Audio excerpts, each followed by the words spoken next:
Hey buddies, welcome to the channel love वाली wife. तो guys, story के last part हमने देखा था कि रॉकी श्वेता से अपन दिल की बात बोल देती है, उसे प्रपोज कर देती है, लेकिन श्वेता रॉकी को मना कर देती है, जिसके कारण रॉकी का हार्ट ब्रेक हो जाता है और वो रोते हुए चली जाती है वहाँ से। वो श्वेता के सामने तो नहीं रोती है, लेकिन बाद में जाने के बाद में रोती है। और श्वेता जब उसकी आंखों में आंसू देखती है तो उसे बर्दाश्त नहीं होता, वो खुद भी रोने लग जाती है। रोकी वहाँ चली जाती है, श्वेता अंदर बैठ के रो रही होती है। वो अंदर बैठ के रो रही होती है, तब थोड़ी देर बाद में उसकी डोर बेल बजती है। तो वो खड़ी होती है, अपने आंसू पोंछती है, खुद से थोड़ा रिलैक्स करती है और दरवाज़ा खोलती है। तो सामने ड्राइवर खड़ा होता है। वो बोलता है, मैम फ्लाइट का टाइम हो गया है, हमें चलना चाहिए। श्वेता बोलती है, ठीक है मैं आती हूँ। ऐसा बोल के अंदर जाती है, अपना बैग लेती है, घर की सारी लाइट्स बंद करती है और बाहर चली जाती है। अपने घर की तरफ एक बार देखती है और फिर उस रास्ते की तरफ देखती है जहाँ से रोकी गई थी। और जैसे उसका मन कर रहा था कि मैं वापस भाग के जाऊँ, रोकी को बोल दूँ कि नहीं मुझे कहीं नहीं जाना, तुम्हारे पास रहना, तुम्हारे साथ रहना है, लेकिन उसे कर नहीं पा रही थी। वो अपने कदम अपने गाड़ी की तरफ बढ़ाती है, गाड़ी के अंदर बैठ जाती है और कार स्टार्ट हो जाती है। लगभग आधे घंटे बाद वो एयरपोर्ट पहुंच जाती है। एयरपोर्ट में छोटा चेकिंग का काम हो रहा था और यहाँ से वो सीधा अपने कॉलेज के लिए जा रही थी, जो कि इंडिया से बाहर था।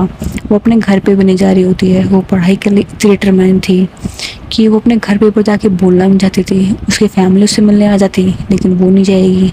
उसने डिसाइड कर लिया था कि वहाँ जाने के बाद शायद मैं रॉकी को भूल जाऊँ। बस सोच के ना जाती है, थोड़ी देर बाद प्लेन में बैठ जाती है और जब वो प्लेन में बैठी होती है तो उसको मन कर रहा होता है कि चाहूँ वापस, यार मुझे नहीं जाना है। बट फिर खुद को समझाती है, अपने आंखों के सामने उसके डैड का फेस आ जाता है तो वो अपने आप को रोक नहीं पाती है और बस रोई जा रही होती है और कुछ नहीं कर पा रही होती है। और इसी तरह श्वेता की आंखें खुलती है क्योंकि अलार्म बजता है। और जब वो उठती तो देखती है कि उसकी आंखों में आंसू आ रहे हैं और सोते हुए भी उसकी आंखों में आंसू आ रहे थे। तो ये थी रॉकी की अब तक की कहानी। अब रॉकी आगे आएगी कि नहीं आएगी, कि उसका चैप्टर क्लोज हो गया है, वी डोंट नो। रॉकी का बिहेवियर कैसा है ये भी हमें नहीं पता, शायद आए या फिर ना भी आए। और रॉकी आए ना आए, पर कोई और जरूर आने वाला था, जो कि इसकी एंट्री बहुत अलग आने वाली थी और रॉकी से बिल्कुल अपोजिट होने वाली थी वो लड़की। हाँ, लड़की की एंट्री होगी और किसकी एंट्री होने वाली है। तो श्वेता उठती है और उठने के बाद में देखती टाइम लेट हो चुकी होती है, तैयार होती है, फटाफट जा रही होती है। तभी उस अलमारी की तरफ देखती है और फिर से रॉकी क्या तो देती है। फिर वो खुद को संभालती है, सोचती है Shweta get back to work, और अपने काम के लिए चली जाती है। आज का दिन थोड़ा सिंपल ही जा रहा था और श्वेता के साथ में छोटी सी एक दिक्कत होती है। जब वो काम से आ रही होती है अपने काम करके, तो उसका मन करता है कि कैफ़े में रुक जाऊं, क्योंकि उसका घर जाने का मन नहीं होता, बिल्कुल भी लेट ही बहुत हो चुका होता है और उस कैफ़े में कुछ ज़्यादा लोग थे भी नहीं। श्वेता अपने ड्राइवर को बोलते, कार ये रोक दो। वो कार रोक देता है, श्वेता में चली जाती है। श्वेता अंदर जाने के बाद में थोड़ा घूम रही होती है, कैफ़े पूरा खाली होता है, कोई ज़्यादा कुछ बोलता भी नहीं है। वो जो ऑर्डर करती है दे देते हैं। सिर्फ श्वेता कॉफ़ी ऑर्डर करती है और कॉफ़ी ऑर्डर करने के बाद में कुछ भी नहीं ऑर्डर करती, वो बस वहाँ बैठी होती है, घूम रही होती है। और घूमते घूमते वो बैक डोर से बाहर की तरफ निकल जाती है, क्योंकि मौसम बहुत प्यारा होता है, ठंडी ठंडी हवाएं चल रही होती हैं। तो वो घूमते घूमते थोड़ा सा बाहर चली जाती है, बाहर घूमे तो सड़क के पास में, लेकिन रात बहुत हो चुकी थी। हाँ, तो वो घूम तो रही थी, उसके दिमाग में चीज़ आई नहीं कि मैं बहुत दूर आ चुकी हूँ कैफे से और अब कैसे वापस जाऊँगी। उसकी चीज़ों में दिमाग आता ही नहीं है। वो बस जा रही होती है, चाहे जा रही होती है, थोड़ी दूर ही पहुँच गई थी, मतलब ज़्यादा दूर भी नहीं पहुँची होती तो ज़्यादा पास में भी नहीं होती है ये। वहाँ दूर जाने के बाद में कुछ लड़के होते हैं जो कि ड्रिंक कर रहे होते हैं, तो उसे देख के बोलते हैं, ओहे क्या बात है मैडम, कहाँ जा रही हो अकेले अकेले, हम कहीं जाना है, हम छोड़ दें। तो वो कुछ भी नहीं बोलते, उसमें ध्यान होता भी नहीं है उनकी तरफ। श्वेता बस जा रही होती है और ध्यान नहीं देती है। वो कभी कोई बोलता भी तो कभी देती भी नहीं है वो। तो श्वेता बस जा रही होती है तो वो लोग उसके सामने आए तो बोलते हैं, अरे मैडम क्यों तकलीफ़ ले रही हो, हम है ना, तो आप बोलो कहाँ छोड़ना है आपको, हम छोड़ देंगे, और अगर कहीं नहीं जाना है तो हमारे साथ चलिए ना, हम चलते हैं। ऐसे वो उसका हाथ पकड़ता है। फिर तो बोलती लीव माई हैंड। तो बोलता है, ओहो मैम अंग्रेजी हमें समझ में आती नहीं है और वही आप बोल रहे हो। वैसे हमें पता है, आपका चेहरा देख के समझ में आ गया है, पर हम आपका हाथ तो नहीं छोड़ने वाले हैं, तो चलिए हमारे साथ में, चलिए ना। तो साथ वाले भी हंस रहे होते हैं। श्वेता थोड़ी सी डर गई होती है और वो बोलते छोड़ दो मुझे और तुम्हारे लिए अच्छा नहीं होगा, तुम जानते नहीं हो मुझे मैं क्या कर सकती हूँ। तो बोलता है अरे मैडम ये धमकी है ना हमने बहुत लोगों के पास सुनी है और हम इन धमकियों से डरने वाले नहीं है। तो बोलती है मैंने कहा छोड़ो मुझे वहाँ तुम्हारे साथ अच्छा नहीं होगा, वैसे बोल रही होती है। उससे गार्ड आ जाएंगे उसकी हेल्प करने के लिए, लेकिन गार्ड से वो दूर जा चुकी होती है। वो लोग उससे बचाते भी तो कैसे। तो श्वेता इन चीज़ों पर में अब सोचती है, वो बोलते हैं मुझे छोड़ दो और तुम्हारी खैर नहीं। तो लोग ऐसे कह रहे होते हैं तभी वहाँ पे एक बहुत तेज़ आवाज़ आ रही होती है, जैसे कोई बाइक चल रही होती है। और वो कोई नॉर्मल बाइक नहीं थी, लाइक स्पोर्ट्स बाइक होती है ना जिसमें बहुत ज़्यादा साउंड आता है, वैसी बाइक थी। वो आ रही होती है, थोड़ी दूर भी होती है वो, तो वो आ रही थी। शुरू सोचते हैं मैं इन सेल्फ लेती हूँ, गार्ड तो बहुत दूर रह गए थे। वो सोचती है, उससे हाथ छुड़ाती है, उस बाइक के सामने आती है तो वो बाइक रखती है।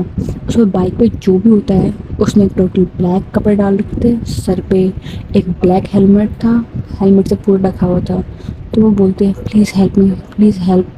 तो साथ में जो लड़के खड़े थे वो बोलता है अरे भाई तू जा यहाँ से, अगर तूने कुछ करने की कोशिश की ना तो हम तुझे भी नहीं छोड़ने वाले, समझ में आया तुझे। हम लोग के बीच में आने की कोशिश मत करना वरना तू यहीं मर जाएगा और हम इसे ले जाएंगे। तो बाइक पे जो भी होता है आई थिंक आप लोग समझ भी गए होंगे, एक लड़की ही थी, लेकिन देखने से पता नहीं लग रहा होता है कि वो लड़का था कि लड़की थी बाइक पे। तो वो जो भी होता है बाइक से उतरता है और बोलता है दूर हट जाओ। वो बहुत धीमी आवाज़ में होती है, किसी तक आवाज़ पहुंचती भी नहीं है, पर इतना थोड़ा बहुत समझ जाता है कि दूर हटने के लिए बोल रहे हैं।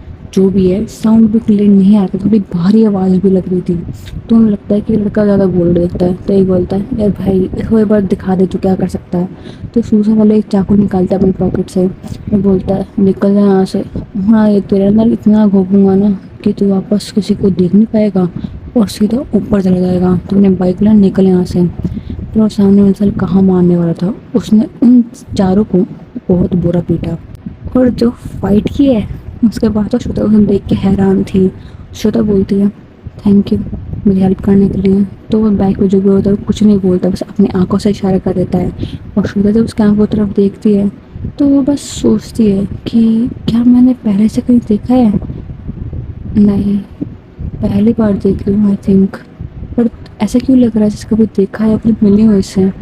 उससे फीलिंग आती है कि कभी तो देखा है यार, बट कहाँ। तो वो बोलती है अच्छा ठीक है, कुछ बोलना नहीं है, कम से कम मुझे थोड़ी दूर तक छोड़ दो वहाँ कैफ़े तक, मुझे वहाँ तक जाना है, मेरी गाड़ी वहीं पे ही है प्लीज़। तो वो बाइक पे भी कुछ नहीं बोलता है, वो बस खड़ी होती है और बोल इशारा कर देती है पीछे बैठने के लिए। तो श्वेता बैठ जाती है। वहाँ कैफ़े के पास में बाइक लेके चली जाती है, थोड़ी देर में पहुँच जाते हैं, वैसे पहुँच जाते हैं। और जैसे वो श्वेता उतरती है, श्वेता घूम के थैंक यू बोलने वाली थी, लेकिन तब तक वो बाइक गायब हो चुकी थी। अब उस बाइक पे कौन था कौन नहीं था उसे याद नहीं होता, लेकिन उसे एक चीज़ याद होती है, जब वो मार रहा होता है या मार रही होती है तब उसके हाथ पे उसे एक छोटा सा बर्तमान दिखता है। उसे पता लगता है कि हाँ ये कोई तो है, बाकी पूरी बॉडी एकदम कवर थी तो पता नहीं लगता है, उसे बर्तमान दिखता है, उसे याद तो रहता है, लेकिन उन चीज़ों को इग्नोर कर देते, कहते हैं जो भी है चलो भगवान ने मेरी हेल्प के लिए भेजा है, बट अगली बार से ले जाना ठीक नहीं रहेगा। और मैं भी पागल हूँ, अपनी गन अंदर रख गई थी। हाँ वो गन रखी थी मेरे पास में, लेकिन अभी घूम रही थी तो वो गन निकाल के टेबल पर रख देती है। और ये ऐसी गलती हो जाती है कि वो गन निकाल के बाहर चली गई थी, ये उसके सेफ्टी के लिए ठीक नहीं होता है। लेकिन अब जो भी कुछ हो चुका था वो हो गया था। वो अंदर जाती है, अपनी गन लेती है और वापस अपने कार की तरफ मुड़ जाती है। उसके सारे गार्ड्स साथ में जाते हैं और वो लोग अपने घर चले जाती है। तो तक घर जाने के बाद आज रुकी के बारे में नहीं सोच रही थी, बल्कि आज उस लड़की के बारे में सोच रही थी, या फिर जो भी था उसके बारे में सोच रही थी कि वो था कौन या फिर ठीक हो। उसकी अपीयरेंस से तो लड़का लगा था, लेकिन आई लैशेस से देख कर लगा था कि लड़की है। बट कान से छोड़ो, थैंक गॉड हेल्प करने के लिए।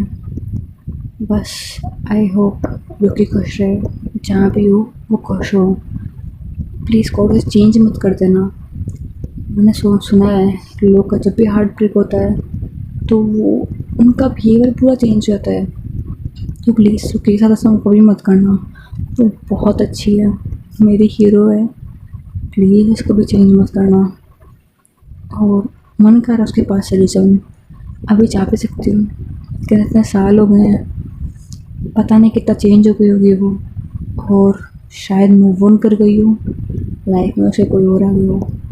तो मैं नहीं चाहती कि उसको लाइफ में जाकर भी मैं डिस्टर्बेंस करूँ, इसलिए नहीं जा रही हूँ बस। वरना अब तक मैं लड़की को ढूंढ चुकी होती, उसे देख चुकी होती, लेकिन अगर ढूंढ लिया और वो किसी के साथ में हुई तो मैं बर्दाश्त नहीं कर पाऊँगी। बस इसलिए ढूंढ रही हूँ।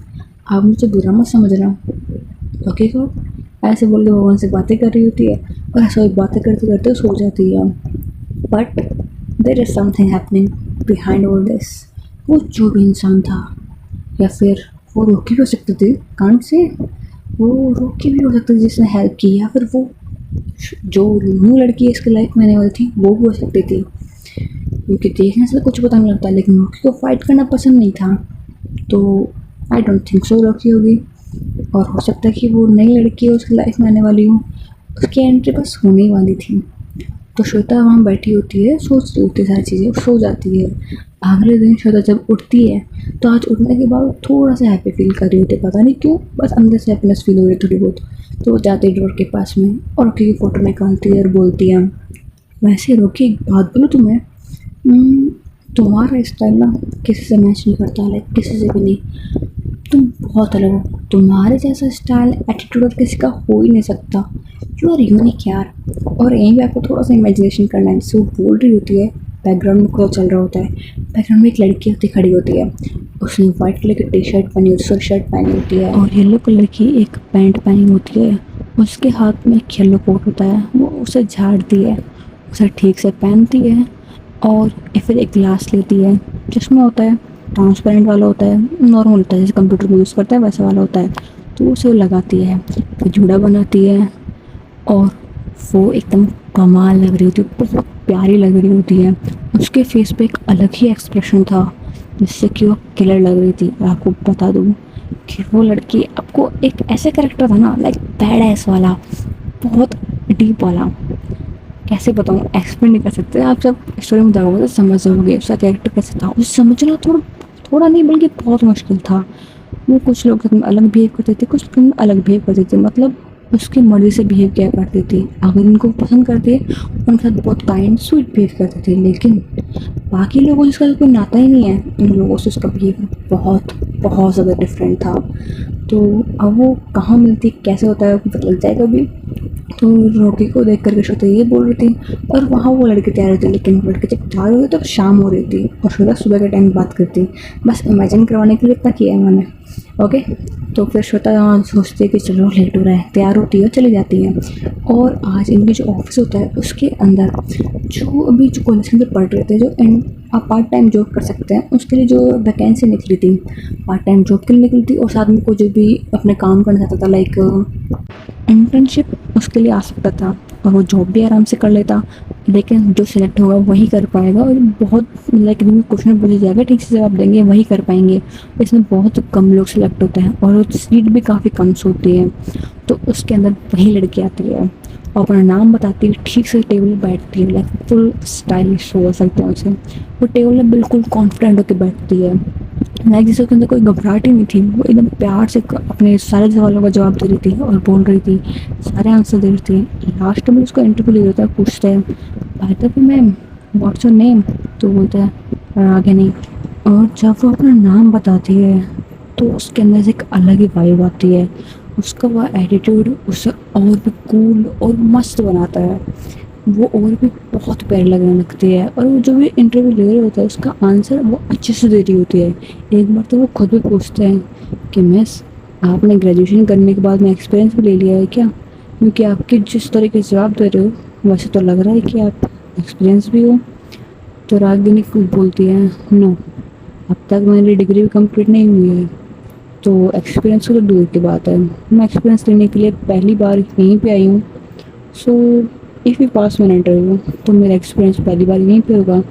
तो वो लोग जब मजाक में बोल रहे होते हैं कि मैम, ऐसा कुछ सीरियसली नहीं बोल रहे, वरना इंटरव्यू लेने वाले मैम क्यों बोलेंगे। होता है ना, जब कोई एक अच्छा एम्प्लॉय हो जाता है, अच्छे से जवाब दे रहा होता है, तो जो इंटरव्यू ले रहे होता है ना वो थोड़ा नॉर्मल हो जाता है, थोड़ा बात करते हैं अच्छे से। तो वो लोग काफ़ी अच्छे तरीके से बातें भी कर रहे थे। और जो भी रागिनी ने आंसर्स दिए थे उसे वो बहुत इम्प्रेस हो गए थे, तो उसे हायर कर लेते हैं। रागिनी अगले दिन से काम पे आने वाली थी, बट रागिनी काम पे आती, अच्छे से काम करती, तो इन दोनों को मिलना कहाँ पे होता, इन दोनों एक दूसरे से मिलता कैसे? हाँ, यहीं पर तो ट्विस्ट है। आखिर में जब रागिनी ऑफिस में आएगी तो पक्का है श्रुति कुछ ऐसा करने वाली है जो रागिनी को पसंद नहीं आएगा, और इन दोनों की कोल्ड वॉर चलेगी, छोटी सी कोल्ड वॉर। हाँ, क्योंकि श्वेता उसे बहुत परेशान करेगी और उसका रीज़न है उसके घर में जो अभी होने वाला है। आज उसका भाई होता है, उसके फ़ोन में आज उसकी मम्मा एक पिक देखती है जिसमें एक लड़की होती है और वो और कोई नहीं रागिनी होती है। और जो उसने आज कपड़े पहन रखे येलो सूट सब कुछ वो एग्जैक्टली सेम ही ड्रेस थी। तो वो लोग देखते हैं तो वो लोग उससे पूछते हैं, वैसे बेटा ये बता ये लड़की कौन है? तो कहता है पसंद करता है, मुझसे क्यूट है, कोई दिक्कत नहीं है, ये मेरी बहू बन सकती है। तो उसका भाई बोलता है, जो श्वेता का भाई, तो बोलता है अरे क्या आंटी कुछ भी, मैं इसे लाइक वाइक नहीं करता, ये बस मेरे साथ मैं ग्राउंड में जाता हूँ खेलने आती है, तो बस मेरी फ़ैन है, मैं अच्छे से गेम खेलता हूँ तो इम्प्रेस हो गई और कुछ भी नहीं है। तो बोलते ओह तुम्हारी फ़ैन है। तो वो बोलता है कि रागिनी को एक गेम खेलती है, वो भी फुटबॉल ही खेलती है, तो फुटबॉल खेलते तो वो बताता है कि मेरी फ़ैन है, तो बस और कुछ भी नहीं है। वैसे ये आई थिंक ये आज श्वेता के ऑफिस में इंटरव्यू देने गई थी, तो अगर आप उसे बोल दो श्वेता को कि इसे काम पे रख ले और इसे अच्छे से काम दे तो अच्छा रहेगा, प्रोग्रेस कर पाएगी, एक्सपीरियंस लेने के लिए आई है। तो बस इसके अच्छे के लिए सोच के बोल रहा हूँ, आप बोल दो ना श्वेता को। तो बोलते ठीक है मैं बोल दूँगी। तो वो ऐसे बोल देती है, और श्वेता को ये बिल्कुल पसंद नहीं था कि कोई भी रिकमांड होके आए, खुद के मन से कोई आया तो कोई दिक्कत नहीं, लेकिन रिकमांड होके आए तो बिल्कुल अच्छा नहीं था। उसका भाई तो बोल के चला जाता है, लेकिन फिर श्वेता को बहुत गुस्सा आता है, उसके मामा बताते हैं उसे तो उसको गुस्सा आता है, पर वो कुछ कर नहीं सकती थी, अपने भाई की बात भी टाल नहीं सकते थे, तो वो हायर भी कर लेती, जबकि पहले से खुद रागिनी अपनी एबिलिटी पे हायर हुई थी। लेकिन श्वेता को पता लगता है कि ये रिकमेंडेशन से यहाँ पे आ रही है, तो ये गई। हाँ भाई ने क्या बोला, से काम दूँ जो अच्छे से काम दूँ, समझाऊँ उसे, अगर मैं इसे काम में ना दूँ एक्सपीरियंस लेने के लिए ना, देखते हैं कैसे लेती है। तो श्वेता को बहुत गुस्सा आता है, वो सब कुछ सोच के रखती है कि आने दो कल काम पे। श्वेता अगले दिन ऑफिस जाती है, वो अपने काम कर रही होती है, और जब काम करते करते उसकी नज़र आती है, उसके रूम से बाहर देखती है वो, तो सामने रागिनी बैठी थी। वो रागिनी की तरफ देखती है, तो जब फ़ोटो में देखा था तो इतना क्लियर सही से नहीं लगा था, लेकिन अब जब रागिनी को देख रही थी तो उसे बहुत क्यूट लगी। एक बार के लिए वो अपनी नज़र से हटा ही नहीं पा रही थी, उसकी तरफ बहुत ज़्यादा प्यार से देख रही थी। फिर अपनी नज़र हटाती है, सोचती है शट यार ऐसे क्यों देख रही हूँ, हाँ है क्यूट, इसका मतलब ये नहीं कि मैं उस तरह देखूँगी, छोड़ो, वैसे ये बैठी क्यों है, इधर उधर क्यों देख रही है। और हाँ, आपको बता दूँ रागिनी नाइट ड्यूटी के लिए करने के आई थी, क्योंकि उसका कॉलेज रहता था, वो एक कॉलेज फ्रेंड थी, तो कॉलेज के बाद में फ्रेंड के साथ में घूमना, थोड़ा बहुत पढ़ाई भी होता था और काफ़ी अच्छे पढ़ती थी, तो आप समझते हो गए। तो नाइट ड्यूटी करती थी, like part time but night time, तो पार्ट टाइम करती थी लेकिन नाइट के टाइम करती थी। सो जो श्वेता थी वो भी नाइट टाइम की जो ऑफिस मीटिंग्स होती थी वो हैंडल करती थी, और जो श्रुति थी सॉरी दृष्टि थी वो सुबह के टाइम करती थी, क्योंकि सर रात को जागा नहीं जाता था। वो बोलती श्वेता प्लीज़ तू जाना यार, मुझे रात को नहीं जागा जाएगा, रात सोने के लिए होती है, मैं तो सोऊंगी, तू जाके काम कर लेना प्लीज़, मेरी बहन नहीं है। तो बोलती चल ठीक है। बट श्वेता को नहीं पता था कि दृष्टि की लाइफ में भी कोई आएगी, और जो भी आएगी ये वो जो भी आएगी उसको श्वेता को तो पता नहीं लगेगा, और दृष्टि को उससे अच्छी फीलिंग आएगी। But there is an twist, जो भी ट्विस्ट है आगे देख लेंगे, बट अभी तो इनकी कहानी देखते हैं। तो रागिनी को देखती है, बार बार देखती है बैठे बैठे टाइम वेस्ट कर रही है, बट क्यों। फिर रागिनी सोचती है खुद ही कि मैं करूँ क्या, खड़ी होती है, पास में जाती है, आसपास देखती है, अब मैं स्नेहा के पास जाती बोलती है आई थिंक मैं यहाँ पे काम करने के लिए एम्प्लॉई हूँ, तो मुझे कोई काम देगा। तो वो बोलते हैं अपनी जगह पर जाके बैठ जाओ, जब काम होगा तो हम बोल देंगे, और तुम्हें काम कैसे करना है सब कुछ बता दिया जाएगा।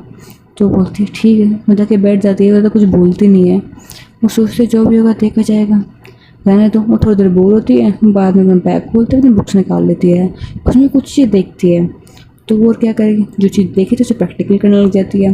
उसके पास तो लैपटॉप था ही जो कि ऑफिस की तरफ से दिया गया था, उसमें देखती है, उसमें सारी चीज़ें करने लग जाती है। वैसे भी उसे कोई दिक्कत नहीं थी, ख़राब होता तो ऑफिस को होता, इसलिए से जो मर्जी थी वो करा करती थी। वो कभी सोचा नहीं करती थी कि मेरे कारण से क्या होगा। वो बस कर देती थी, अपने दिल की सुना करती थी और जो मन में आता था वो कर रही थी, उसे तो कर रही थी। और थोड़ी देर में श्वेता का प्रॉफिट से उठती है, बाहर आती है और देखती कौन क्या कर रहा है। तो सब कुछ देख रही होती है। फिर वो आती है रागिनी के पास में, तो रागिनी के पास जाके बोलती है तुम ऑफिस में टाइम पास करने आती हो। जो रागिनी होती है वो काम कर रही होती है, उसका ध्यान इधर उधर जाता ही नहीं है। और जैसे ही श्वेता बोलती है तो मैं ऑफिस में टाइम पास करने आई हूँ, वो खड़ी होती है और बोलती है सॉरी, किसी ने मुझे कुछ काम नहीं बताया तो I am doing this. But जो श्वेता थी वो थोड़ा गुस्से में थी कि एक तो उसे रिकमेंड किया गया और यहाँ बैठी है, बट मैंने तो बोला था। बट फिर भी थोड़ा सा डांटना बनता है। रिकमेंड हो क्या ये ना, तो डांट सुनेगी। रिकमेंडेशन के लिए ऐसा ही होगा। और जो रागिनी होती है वो थोड़ा सा अलग बिहेव कर रही होती है। उसकी दिल की धड़कनें बढ़ती हैं, वो खुद को संभालती है और रुक जाती है, सोचती है कि यार बॉस तो क्यूट है, kind cute girl is my boss lady, nice nice nice nice. But नहीं चलेगा, अभी मुझे डांट खानी है तो बेटा सर नीचे कर ले। अपन सर नीचे करके जो भी श्वेता बोल के जाती है सुन लेती है, फिर बैठ जाती है। श्वेता चली जाती है, सोचती है कि अब थोड़ा डिसअपॉइंटमेंट हुआ हुआ से अब थोड़ा गुस्सा आएगा, कुछ तो करेगी, वो ही सोचती है। फिर वो अपने जो जा रही होती है तब एक सामने से वो जो पियोन होता है वो आ रहा था कुछ लेकर के, उसके हाथ में चाय होती है। तो वो श्वेता के ऊपर गलती से गिर जाती है, जानबूझ के नहीं गिरता। तो बोलते व्हाट द, ये क्या है, आपका ध्यान नहीं है काम की तरफ। तो बोलता है I am sorry ma'am, sorry, गलती से गिर गया, ये थोड़ा सा डिसबैलेंस हो गया, आई एम सॉरी। बोलते कोई बात नहीं, साफ़ करो बस यहाँ पे। लोगों के साथ रूड बिहेव करने जाती थी, लेकिन आपस में सब उसे डरते थे क्योंकि वो बहुत सख्त बिहेव करती थी। लाइक पूरे जैसे नहीं होता है फुल बॉस टाइप, वो बिल्कुल वैसी थी। कोई गलती करके तो बताए, उसे वो छोड़ने वाली नहीं थी। तो श्वेता करने के बाद सोचते हैं यार क्या गई है, तो वो जो कॉमन वॉशरूम होता था ना सो जाते थे, उसमें वो जाती है, वॉश करती है, उसके बाद में वॉशरूम में चली जाती है। वो अंदर अंदर जाती है तब रागिनी वहाँ पे आती है और कुछ एम्प्लॉय होती है वो भी आती है। तो वो बोलती है रागिनी को वैसे न्यू एम्प्लॉय तुम्हारा नाम क्या है। तो रागिनी कुछ भी नहीं बोलती है। तो वो लोग बोलते हैं अच्छा हाँ ये तो बता दो, बॉस नट्टे बुरा नहीं लगा। तो रागिनी बोलती है ऑफिस है चलता रहता है, बॉस बैठेंगे तो और कौन बैठेगा। वहाँ से बोल के वहाँ से चली जाती है। श्वेता सुनती सोचती इससे फ़र्क भी नहीं पड़ा। गॉड क्या लड़की है ये। तो हे गाइस, इसका पार्ट मैंने नेक्स्ट वीडियो में समथिंग मिसिंग मैं आपको बताना भूल गई। जो रागिनी है उसकी जो नेक पे है वो एक टैटू है जो भी त्रिशूल का विद डमरू, वो बहुत प्यारा लगता था। और रागिनी पर तो बहुत ज़्यादा प्यारा लगता था। कई बार वो बहुत क्यूट, कई बार बहुत हॉट लगती थी। So we can't say anything, देखते हैं क्या होता है। क्या श्वेता आरोही को भूल जाएगी या मूव ऑन करेगी, या फिर कहीं ना कहीं उसके दिल में वो अपना पहला प्यार तो रहेगा। बट क्या वो रागिनी को लाइक कर पाएगी, और क्या रागिनी सच में श्वेता से प्यार करेगी, और करेगी भी तो क्या उसे खुश रखेगी या फिर कुछ और करेगी वो। क्या वो एक अच्छी लड़की थी भी या नहीं, सब कुछ स्टोरी के अंदर था। आपको जानना है तो अगला पार्ट देखना पड़ेगा। So hey guys, I hope आपको स्टोरी पसंद आई हो। अगर स्टोरी पसंद आई है so please do like and subscribe to channel. Thanks for watching, bye bye buddies.